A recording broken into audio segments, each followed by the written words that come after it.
कि पाकिस्तान की संसद में ये बातें आ रही हैं कि वहां के प्रधानमंत्री को पसीना आ रहा था, वहां के आर्मी के चीफ को भी पसीना आ रहा था, उसके पैर कांप रहे थे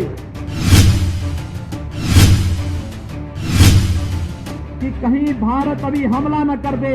और उन्होंने कहा भैया जल्दी से इनको वापस भारत भेज दो, नहीं तो भारत हमारा काम तमाम कर देगा। कल कश्मीर में एक बहुत बड़े आतंकवादी को मारा गया, बहुत बड़े आतंकवादी को, तो भारत की सुरक्षा पे सेंध लगाने के लिए आया था, हमारे जवानों पर छुप करके हमला करता था। भारत के बहादुर जवानों ने उसका काम तमाम कर दिया। आज भारत की तरफ कोई टेढ़ी नजरों से नहीं देख सकता, क्योंकि भारत का नेतृत्व मजबूत हाथों में है। और जब यशस्वी और मजबूत हाथों में देश का नेतृत्व होता है तो देश की आन मान और शान पर कोई टेढ़ी नजरों से देखने का दुस्साहस नहीं कर सकता है। और नहीं तो कांग्रेस के नेतृत्व में यूपीए सरकार थी, राजद भी उसमें सहयोगी था, मुंबई में बम ब्लास्ट हुआ था, सैकड़ों लोग मर गए थे, पूरा देश कह रहा था कि पाकिस्तान ने यह किया है। और जब देश की आवाज में मिलाने के लिए, आवाज मिलाने के लिए कांग्रेस के उस समय के नेतृत्व से कहा गया तो कहते थे कि पाकिस्तान के पास एटम बम है, एटम बम से डर रहे थे। और आपने देखा होगा पुलवामा में, परसों टेलीविजन में आपने देखा होगा पाकिस्तान की संसद का दृश्य कि पुलवामा के समय जब आतंकी हमला सीआरपीएफ के जवानों पे हुआ था, बिहार के भी कुछ जवान शहीद हुए थे, और तब भारत के बहादुर जवानों ने पाकिस्तान के अंदर घुस करके आतंकी कैंपों को नष्ट किया था। और उस समय भारत का एक विंग कमांडर पाकिस्तान के अंदर हमला करते हुए जब उनका एयरक्राफ्ट नीचे गिरा तो पाकिस्तान के अंदर उनको बंधक बनाया गया।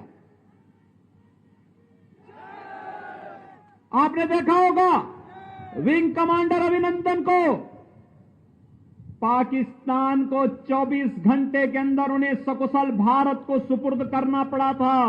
और पाकिस्तान की संसद का दृश्य भी आपने देखा होगा जब पाकिस्तान के अंदर कहा जा रहा था कि जब विंग कमांडर को वापस करने की बात आई, भारत ने वार्निंग दे दी थी कि अगर इस समय सीमा के अंदर हमारा विंग कमांडर वापस नहीं आया तो फिर पाकिस्तान उसके परिणाम भुगतने को तैयार रहे। तो आपने देखा होगा कि पाकिस्तान की संसद में ये बातें आ रही हैं कि वहां के प्रधानमंत्री को पसीना आ रहा था, वहां के आर्मी के चीफ को भी पसीना आ रहा था, उसके पैर कांप रहे थे कि कहीं भारत अभी हमला न कर दे।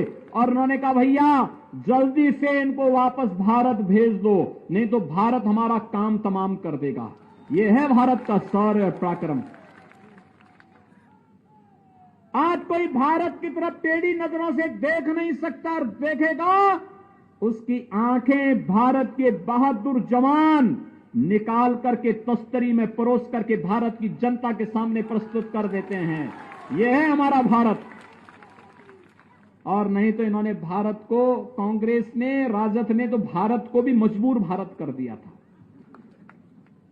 आज मोदी जी उसको मजबूत भारत बना दिए हैं। यहां गरीबों की भी सुनवाई होगी, उत्तर से लेकर दक्षिण तक, पूरब से पश्चिम तक।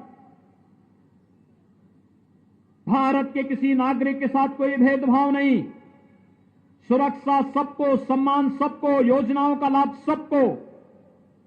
लेकिन भारत की सुरक्षा के साथ, भारत की आन मान और शान के साथ अगर किसी ने खिलवाड़ करने का दुस्साहस किया तो उसका मुंहतोड़ जवाब देने का कार्य भी कोई करेगा तो भारत करेगा, भारत करेगा। अरे मोदी जी के नेतृत्व में आज भारत उन नई ऊंचाइयों को छूता हुआ दिखाई दे रहा है।